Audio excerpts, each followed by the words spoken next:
એમ છે ને એ ભાઈ ના આમ કરે ના આમ 10 આંગણે હોવારના લે ને દુખણા લે ને મીઠના લે ને અને 10 આંગળીના તતાકડા ફોડે એટલે એ વીરની માથે એ ભાઈની માથે હજારો ગાવ દૂર કોઈ પણ મુસીબત હોય ને કોઈ દુઃખ હોય ને તો અહીંયા ભાંગીને ભૂકો થઈ જાય. એ બેનના આશીર્વાદમાં તાકાત હોય છે. અને એ ભાઈ બહેનના સંબંધ ઉપર આપણું ગુજરાતી સાહિત્ય શું કહે છે? કોણ હલાવે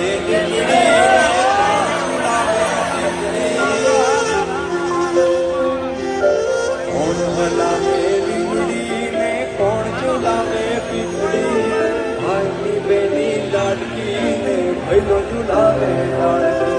એ કોણ હલાવે